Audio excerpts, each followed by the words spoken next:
Good morning, good afternoon, good evening. We welcome you, whatever time and wherever in the world you are listening. We are pleased you have found us. You are now listening to Inside the Bunghole, a podcast taking you on a journey through wine. Together, we will learn more about this wonderful elixir of life. So raise your glass to welcome your hosts and partners in wine, Pam and James. You are now Inside the Bunghole. Welcome to another episode of Inside the Bunghole. We're very excited today. We are sitting with Adrian Bolshoi from brickbarnwinestate in Buellton, Buellton, California, which is the Santa Ynez Valley. And we're in one of their beautiful wings, one of their private tasting rooms. It's stunning in here. We'll be posting lots of pictures. I'm with James Salisbury, my partner. Hello. And Adrian, welcome. Hi, thank you guys very much for having me. We're excited. We're very excited. I'm excited too. I think we met you probably 4 months ago or five. You just maybe a year ago. It was definitely over a year ago. Yeah. Yeah. And you pre-COVID. Pre-COVID, and you were filling some big shoes because I know there was a winemaker here for years and years, and so that's tough, man. It was. That's tough showing up being the new guy. How do you think you're faring right now? I think I'm doing pretty well, and especially all the good scores that we get from the wines that we submit to get ratings and stuff. That speaks very loud of all the good job that I hope I'm doing. How do they even find someone like yourself to be the winemaker here? And so what's the process? The thing is, it was like pure luck. Because initially I was hired here as a cellar lead. So I was the guy in charge of like making all the wines and like put the cellar, like making sure that everything goes smoothly, runs properly. And then the winemaker suddenly leaves in like 2 months after I got hired. And when our general manager and all, they were looking for a person to replace him, and they start looking through the resumes, it's like, look at this, like we have a perfect person that works here.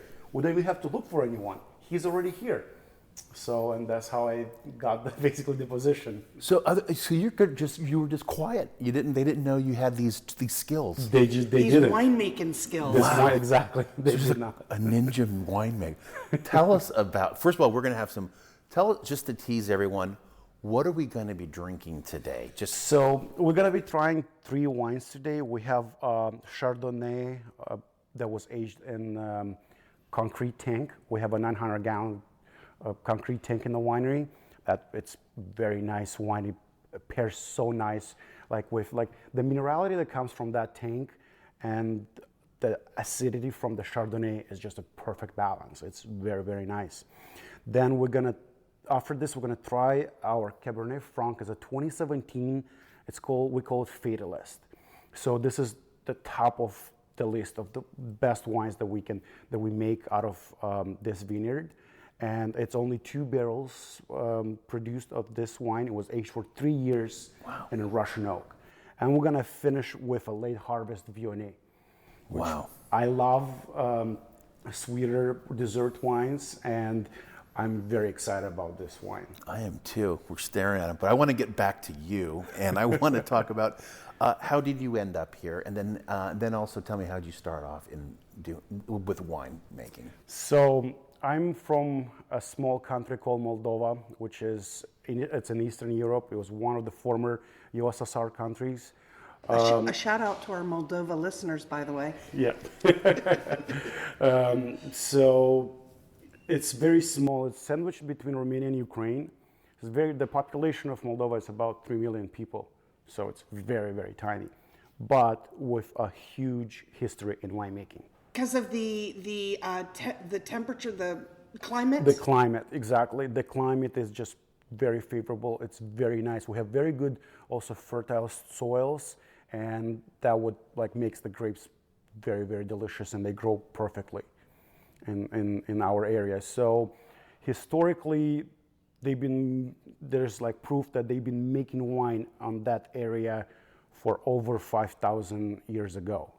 Wow, we'll have to try some Moldova wine. Yes. So So in Moldova, it's, as I said, it's very big in winemaking.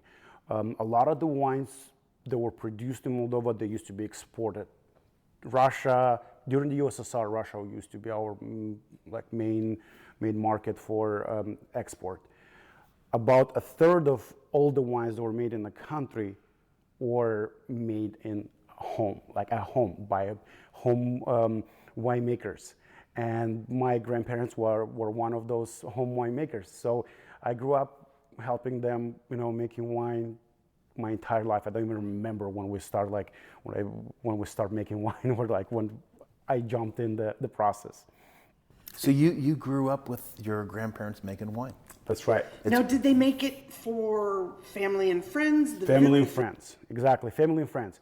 In Moldova, they were saying if you don't have your own wine, that means you're like losing your time. Like you cannot be not have your own homemade wine. Like everybody is. Nobody's buying wine in the store. Like all the wines that are produced, majority of them are either the tourists will buy them or they're exported.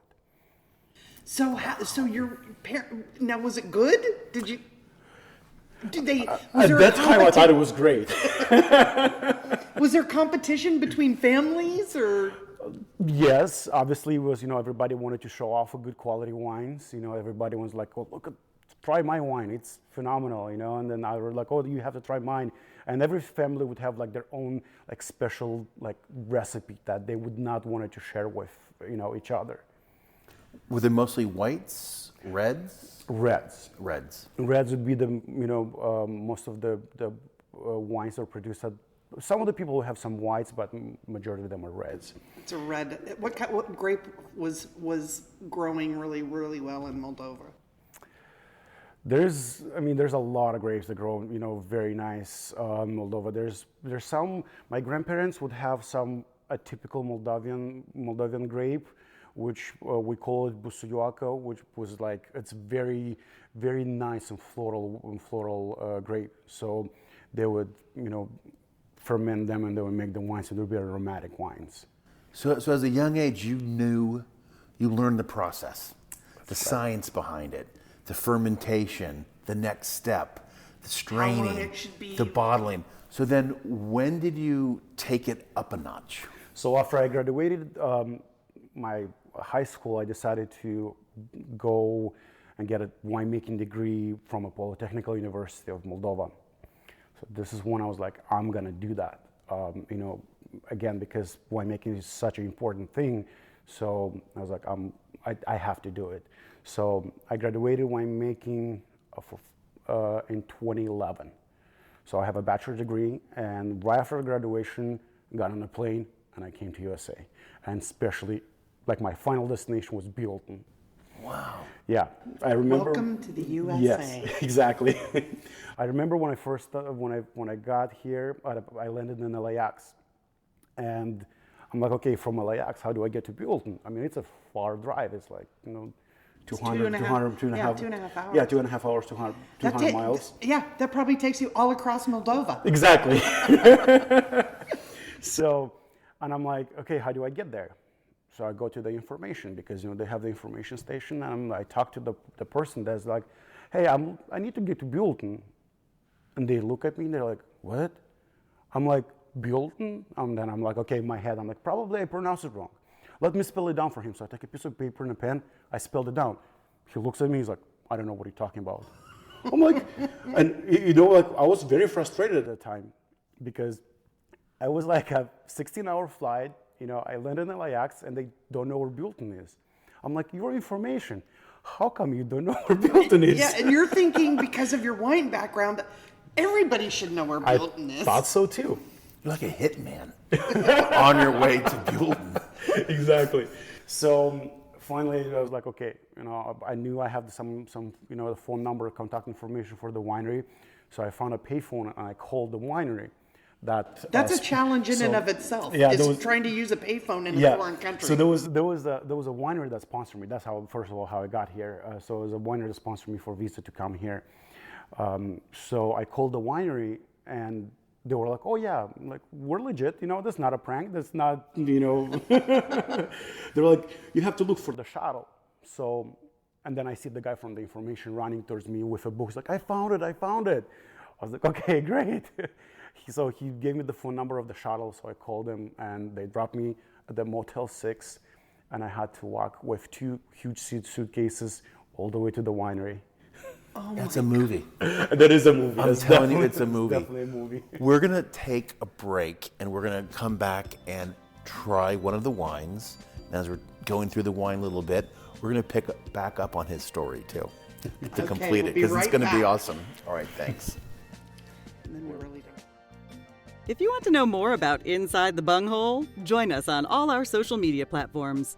You can get a revisit and view all the latest posts, giveaways, and information on this podcast. Simply search Inside the Bunghole on Facebook, Twitter, or Instagram. Like, share, and subscribe. Leave a comment. We would love to hear from you. Or you can email us at insidethebunghole@gmail.com. Thanks for tuning in, and visit our website at insidethebunghole.buzzsprout.com, where you can always find our latest podcast and past episodes. Cheers!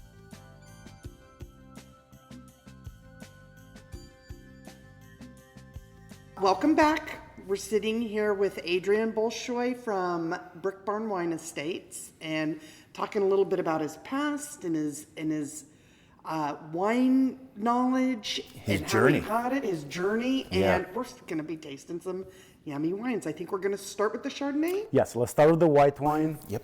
So that's a 2019 Chardonnay. We call it béton, which from French that translates as concrete because it was in a concrete tank.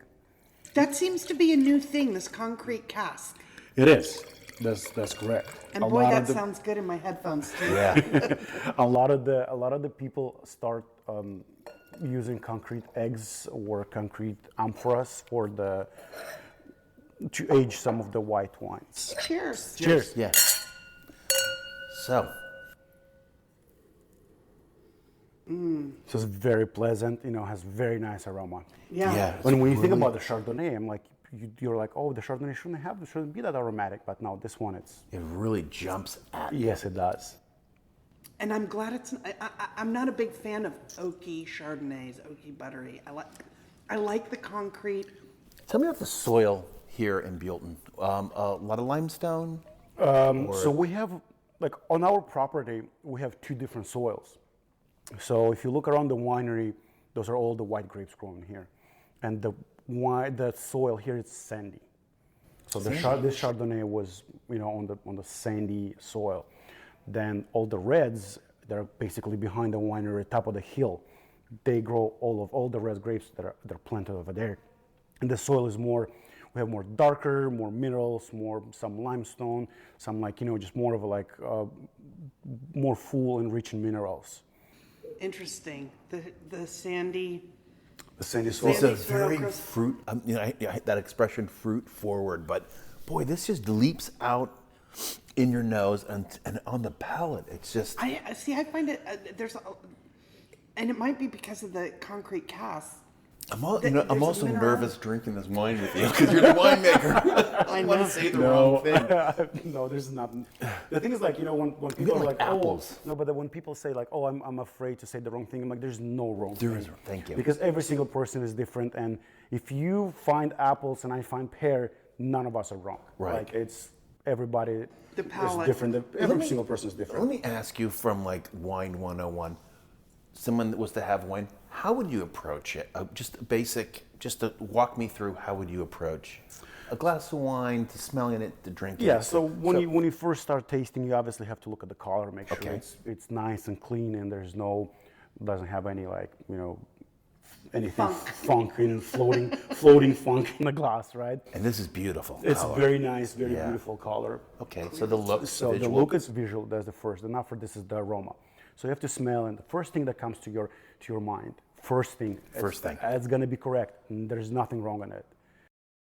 Now, did you always have a good palate? I mean, were you? No, you have to developed you it. have to develop it. You have to taste every single time, and you have to make sure that you don't taste only your wines. You have to taste other people's wines. You have to develop your palate. You have to taste as much as possible. That's why most small. This is going to sound weird, but a tortilla. Tortilla. A flour tortilla. So I mean, that's what I'm- So came to mind. Okay, probably the reason where you smell this is probably from the yeast after the fermentation. Right. If there was any yeast that this wine had, like or the sediment in the barrel or in the tank, if there was any contact of that you will smell that yeasty, bready tortilla. Yeah, smell. yeah. Thank you. So the taste, I mean the smell. Okay. Yeah, and after this, then the taste, and Okay. then you just a lot of people they squish it out in their mouth, and they see how does it taste on the beginning of the palate, like the first impression and then the last impression. How does it linger? What are the flavors and the what do you still pick out of this wine? Pam, taste it. What do you think? I'm saying a little bit of minerality. There's a lot of minerality, and that minerality comes from the tank. And when you open that concrete tank when it's empty, it's raw concrete. You just put your hand, and it's raw concrete. I'm getting a lot of way in the back. It's attacking. Yeah. So that is the acidity from the wines. Yeah. And that's what we were talking earlier about the balance between the minerality and the acidity. And it's very, very pleasant. And then right at the end, I just got a little nice on the tip of the tongue. It's just there. It's Yep. good. It's a good job. Are you proud with this one? You happy with it? And this is a Very happy. 2019, yes? So this is all 2019, new. and this is all 100% me. What do your grandparents think about this one? They'll probably wouldn't like it. Because it should have like sediment in it. Yes. So also the other difference, between home winemaking, at least in my country, and the commercial winemaking is that the home winemaking there's nothing. You don't add anything into those wines. You have the grapes, press them, that's it. No yeast, no sulfites, no clarification. Because we have to do all these things like. We have to do different stabilization, cold stabilization. So this way, when you take a bottle of wine, you put it in your fridge, there's no sediment. We have to do it here. When When it's at home. it's at home, who cares? Just drink it. Drink it, get drunk. What's the old put the balloon over a bottle and it rises? Yeah, this is during the fermentation. So if you have something that's fermenting, it's basically the CO2 that evaporates. So Which is a byproduct of the yeast breaking down. breaking down? Remember Sugars. The sugars breaking down. Yes, yeah, the yeast eating the sugars, right? And Yes. And when we used to do the beer, remember we were doing Yes. the beer for a Yeah, while? Yeah. the same thing. Yeah. Everyone should try to make a wine. at Make home. something, yeah. Do something. Go for Just it. to play around with it. So tell me real quick, and then we're going to do the other wine and do another break. But so you're at the Motel 6 with 2 suitcases. Yes. Boy, and I'm hearing like jazz, like blues music. No. No. So now you got to report to a winery. The winery, that sponsored yes. you, right? This is all like before Uber was huge too. You can't just. There's no Uber in Buellton. You're in Buellton. It's a small town. So what happened? What next? And I was also obviously very lucky because the wheels on both of my suitcases broke. So I had to carry 2 huge suitcases. With your because- life. With my life, because I moved from one side of the globe to another side of the globe, right? Carrying all the way to the winery. So when I got there, and I was like, and they were like, "Oh, we've been waiting for you." I'm like, awesome. And I was lucky enough that I was very fortunate because they found a place for me to stay. So the host, she came over and she picked me up with a car. I was like, thanks God, there's a car. She has a car, So it was nice. And I'm like. And what was your first job? Well, what were you doing?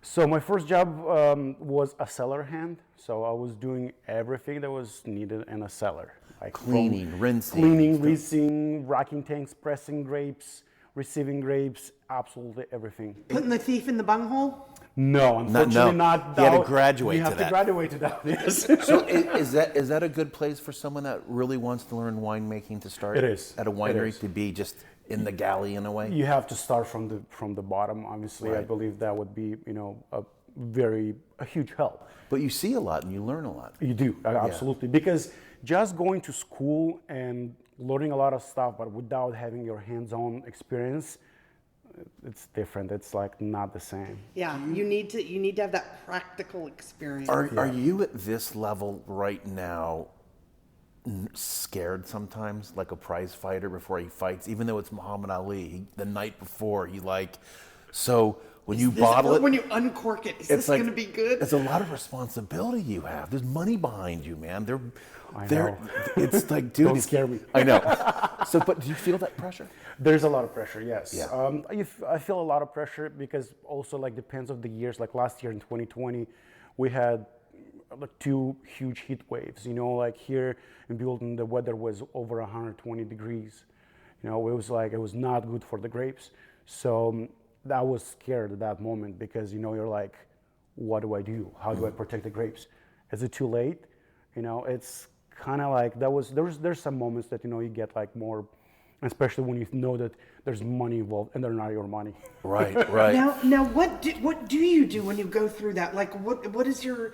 Do you rely more on your education? Your education. Your fight plan. This is when you rely a lot on your education and a lot of the chemistry that you study, you know, in school, and you're like, okay, now that's when, you know, you have to figure out what are you gonna do, how you're gonna basically adjust, or, you know, the wines. Yeah. Wow. Mm-hmm. Yeah.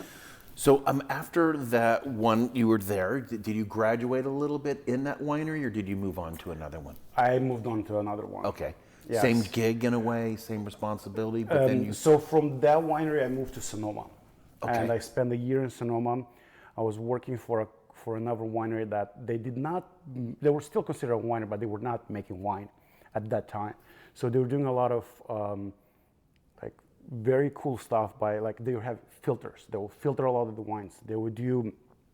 They have a ability to remove the alcohol from some of the wines. They would have the ability to remove the volatilic acidity, which is not good in your wines. This is when your wine kind of turns into vinegar or nail polish removal. That's when you can fix that. So they were kind of doing some experimentation in It was the not really. processing? It was not really experimentation because, you know, they already knew how to do it. So it was more of a fixing. Fixing. Fixing, a Yes, fixer. a fixer. They're exactly. putting lipstick on a pig.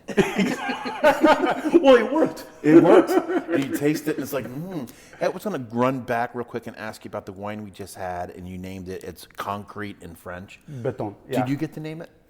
Unfortunately, no. Okay. Just wondering. But we did have a brainstorm, so. Okay, so it's like a collaborative. It was a collaborative. Okay. Yes. Okay. So working at that winery, and then where from there? And then from there, I came back to the area. So I was working. I got a job as assistant winemaker in Lompoc. Lompoc. So I was working there for a small winery. The entire production was like, so we were producing 20 tons of grapes a year. That's like nothing. At my first job, we would produce 20 tons in like half a day. Wow. Yes, here it was an entire year. But the slots were very small. Everything was handcrafted. You know, you would just spend a lot of time babysitting every single cluster that you put in that, you know, into your fermenter.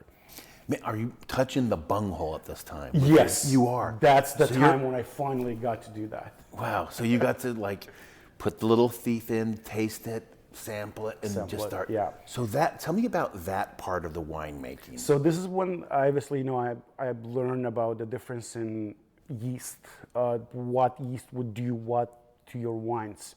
That's when I learned about the different barrels, what flavors, different toasts, like all those things. So, and again, in order to start to learn all of these things, you have to taste. You have to taste every single barrel. You know, you have to see how does it develop. How does it, you know, with every single month, every single barrel is going to be different. And then this is when then there's a time to make the blends, and you taste them again, and you kind of make like a little map on a piece of paper or in your head. I usually do both. And, you know, you're like, okay, this barrel is going to mix perfectly with this barrel. This one has more, like, you know, tannins, more sweetness, more, like, you know, more barrel taste, and like the burn of the toast of the barrel. And, you know, so that's when you and you want them just to like, gel together. Are the majority like what you're describing? Is it kind of like the same grape in each barrel? Yes. And the barrel can maybe change it. Yes, that's definitely 100%. The barrel changes a lot. So like even here, you know, we have some lots that are like 5 tons, you know, and then we put them all on this. It's the same lot, the same fermentation, the same yeast, the same everything. We just put them in different barrels. The barrels are going to be tasting completely different. The same wine. So it's a blend of a single varietal. Yes, of different barrels, basically. Interesting. Interesting. How long does it sit in a barrel usually? So the red wines we keep for about almost 2 years. 2 years. Yes. So, and the next one that we're going to be trying, the Fatalist, that one is spent in the barrel of 3 years. 3 years. Yes. Wow. Well, should we take a break and then come back to the... To the Fatalist? Yeah. Let's do it. This is exciting. It's a giant bottle. Oh my God, It's massive. I took a photo That's of it. the one, well, you said earlier, that's the one you want to get into a bar fight with. Yeah, that thing is a brutal battle. Okay, we'll take a break on it. This is exciting. Okay, you're tuned into Inside the Bunghole. If you want to know more about Inside the Bunghole, join us on all our social media platforms. You can get a revisit and view all the latest posts, giveaways, and information on this podcast. Simply search Inside the Bunghole on Facebook, Twitter, or Instagram. Like, share, and subscribe. Leave a comment. We would love to hear from you. Or you can email us at insidethebunghole@gmail.com. Thanks for tuning in, and visit our website at insidethebunghole.buzzsprout.com, where you can always find our latest podcast and past episodes. Cheers!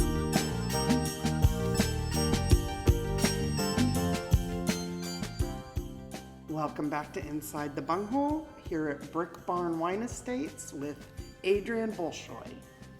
So you're going to pour us a very, very special wine right now. Yes, this is our very special wine. It's a Cabernet Franc, and we call it Fatalist. So this wine was aged for 3 years in oak barrel. The oak came from Russia, so it's a Russian oak.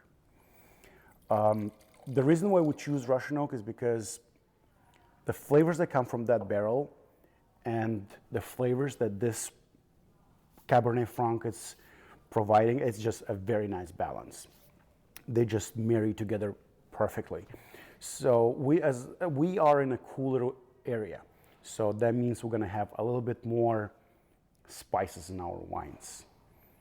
And then the bottle, you said this is pretty pricey bottle. Yes, it's a pretty pricey bottle. We sell it at $140.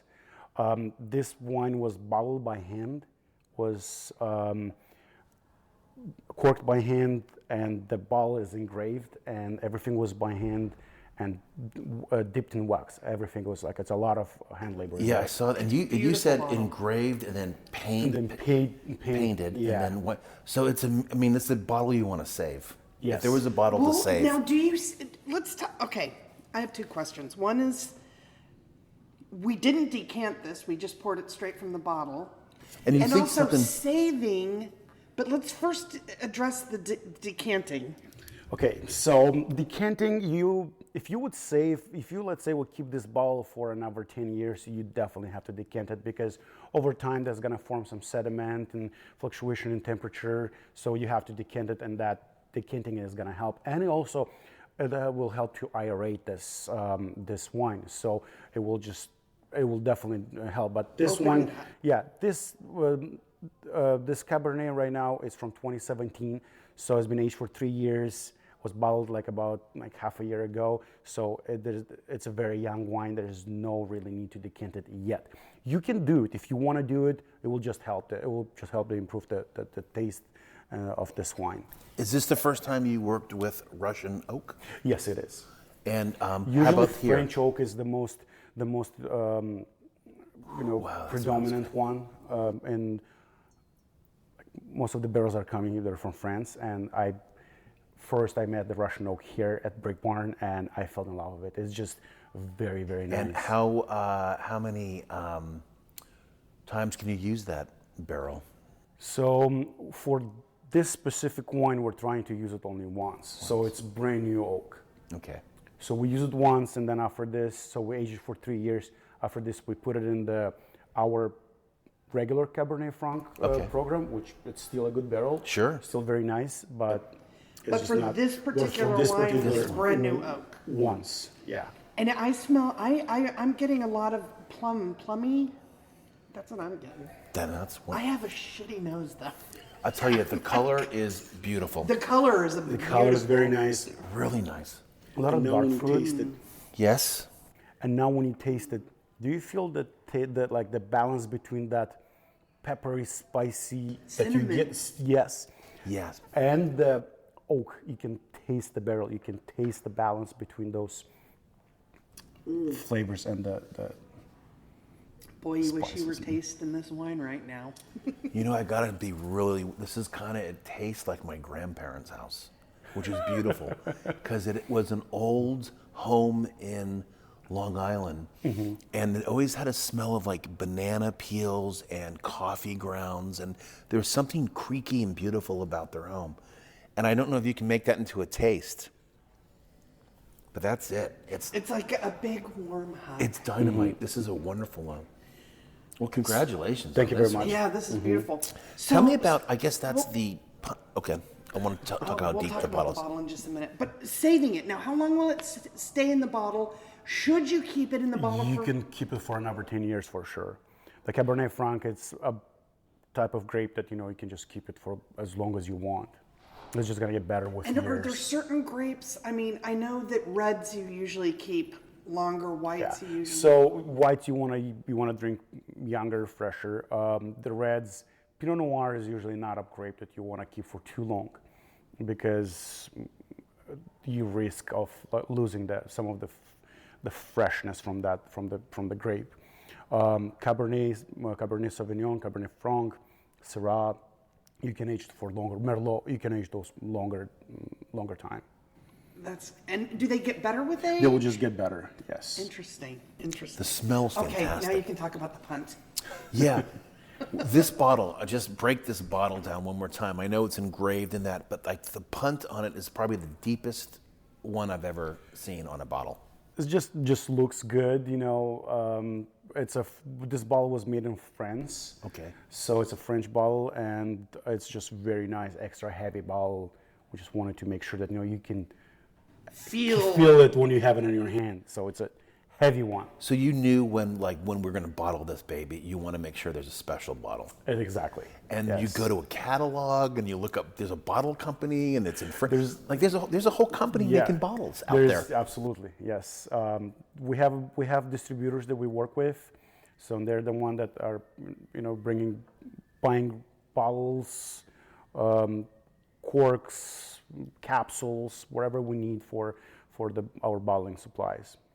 See, that's a whole show right there. I think the bottle alone is like $100. I mean, it's a beautiful Oh my goodness, bottle. this is a That gets great- Best Bottle Award, by the way. It is Thank you. beautiful. It's a good job. Yeah. And just the more it opens, the better it tastes. So that's the decanter would do it right away for you. You know what? It's that oak. Now, is this a food wine? Would you pair this with food? Can you, is this a drink it by itself? So You pair it appreciate with sex. Yes. Yeah, I was about to say you pair it with Frank, but yeah. It's very nice. I mean, you can pair it with food, or you can just enjoy it, on its own. It depends on the mood you are. Spices. Because it's very nice, drinking on its own without any food. But obviously, the food will just make it better. What do you think of this? I love it. Yeah. It's You happy? like 10 out of 10 or 11 out of 10. When do you enter this and see if some awards come out of it, or is it done that yet, or do you do that? I don't think we're going to do this with this wine. Okay. Yeah. So whoever's Well, there's listening, only, there's 200, you said 200 bottles? No, it's two 200 barrels, which was like 500 bottles. Yes, that was the entire, amount that was bottled, and we're probably not going to be sending this to any ratings or anything. are these sold out right now, or are they Almost. Almost. Yes, and we have, I believe it's 1 or 2 bottles per person that is interested in buying, and we're almost sold out. We fell in love with Brick Barn through our producer, Mr. Don Maselli, giving you a shout out. Wish you were here. I bet you wish you were here. Yes. And I know that he was, because he's the director of special events up at the Ritz-Carlton in Rancho Mirage. And I know that, he couldn't wait to bring us to Brick Barn. First of all, the story of the whole Wait, this used to Horses. be Used to a be horse. horse barn. Yes, yes. So it used to be horses here. The owner of Brick Barn, he used to have Arabian horses, and I think he had a world champion that lived here, and so then after all the horses died, and he didn't want to have more horses here. He just decided to turn into the winery. Hey, let's make it a winery. Yes, and if you can see over here, those are actual the stalls yeah. from like horses. Yeah, You'll have to take some pictures of that. and this is original brick as well that you see all over. So So this is now your happy place. So you ended up where you were, playing with the bunghole and all that, and eventually then came to Brick Barn. Brick Barn, yes. Doing Tell us and then tell then us they that found little out story. that then they found out that you are That you were the right winemaker. under their nose. Yes. So how did you end up here?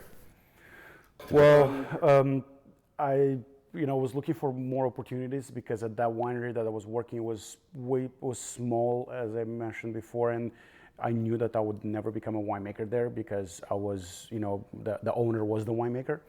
So I needed more opportunities. So I saw the job that was available here, and I applied, and I got it. And I was very lucky. And after the old winemaker left, they're like, okay, we're gonna put you on a trial first. They're like, we want to see how you're gonna do, and we'll see how the things are gonna go. And if we like you, you're gonna be the winemaker. And then it was very stressful for me because I remember it was July. The grapes are already there. They're going through vibration. We're gonna start picking soon, and my winery was still full of wine. I still had wine to be bottled, and you want to bottle your wines before you start picking the grapes, because once you start picking the grapes and you have fermentation, our bottling line is we have our own bottling line, so it's in the same room as the tanks that where we have the fermentation, and there's yeast in the air. You do not want to have, especially if you have like a dessert wine like we do the 2019. You don't want to have any of those yeast going to your bottle, because there's a high chance of contamination of your wines, and if you do that, you basically lose the entire batch. So they gave you this. They're So- like, here you go. There you go. Here's a test for you. Yes. So it was very stressful in the beginning for me because, I had to catch up. So I bottled a lot of wines before the harvest. I was able to save some. And then once the harvest was over, there was no more fermentation. I was able to bottle the rest of them that I had to. So the first year was a little bit of chaos. Then the 2020, which was last year, that one was more smooth because I was on the truck. I knew what I had to do and just get it done. Man. In the right order. Right order, right time. Wow. Yes. So this is your happy place right That now. is my happy place. I'm very happy. It's amazing. Like all the people that I'm working with, they're all very nice. I know the management is very nice. So it's a lot of fun, and it's just great. A good family Good vibe. family. Yes. Buellton's been good, and you have a child too, I understand. Yes, I have a son. His name is Luca. He's gonna be 14 months soon. Wow. Isn't that crazy how fast It it goes? is. We met you, we were talking about it during the break. We met you, I think it was like Thrown in the fire at that time. Yes. weeks after the baby was born. Yes. So now he's walking. Oh, he's walking. He's talking. He's running around. He's doing all different crazy stuff. He tries to put everything in his mouth. We were doing some yard work last night with my wife, and he found some snails, and he ate 2 snails. Well, yesterday. that's, hey, escargot. I was like, escargot. And what would you pair that snail with? Like like a milk, like a bottle? breast milk or bottle milk? So let's try the dessert wine. Let's try the dessert. Yes. So, the dessert wine, it's made out of Viognier. Brick Barn never had any dessert wines until 2019. So this is the first time that Brick Barn carried any of those wines. And Viognier is your favorite. That's brick your barn. favorite. I love Yeah. Viognier as well because it's very nice, very aromatic, and it's very, very And here it's floral. it's being a dessert. Yes. Wow. And what's the process of making just a V&A, a nice wine, to a V&A. So you have to let it hang longer. So usually when you pick the regular one, the regular V&A, the sugar content in the grapes, it's measured in bricks. Usually I'm looking for 24, 25 bricks. And this one was 36. So you have to let it hang way longer. So if you pick a V&A, let's say in September, then you pick the late harvest in like close to the end of October. What if it hangs too long? That's lovely. There's a math behind it. It's going to be fine. It Even can if be it's fine, going to stay okay. long, you're just going to have less yield, less extraction juice. out of this. Yeah. But those berries, the V&A is already going to turn into like, they're going to start like dehydration. Some of them is going to have this called noble rot. So they're going to turn into like. And it sounds bad, but it's actually It's actually very good. Yeah. This is really yummy. That is beautiful. So it's very floral because of Yeah. the V&A. Yep. And Honeysuckle. a lot of honeysuckle, yeah. So the sweetness is 130 grams per liter. So that means if you take 1 liter and remove the sugar, it's 130 grams, which is a lot.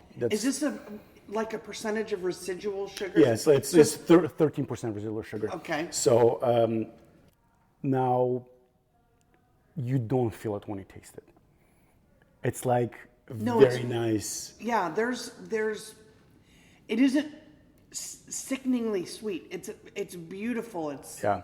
No. It doesn't very taste like drinkable. cough syrup. Well, listen, I think we're going to probably wrap this up while we have a little bit of wine in our glass. We can cheers. Is that cool? I like to make a toast to your grandparents for getting you started. And boy, you come a long way. A guy with 2 suitcases.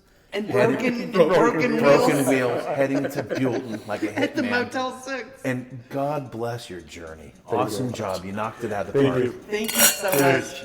Cheers. And join us next time on Inside the Bunghole.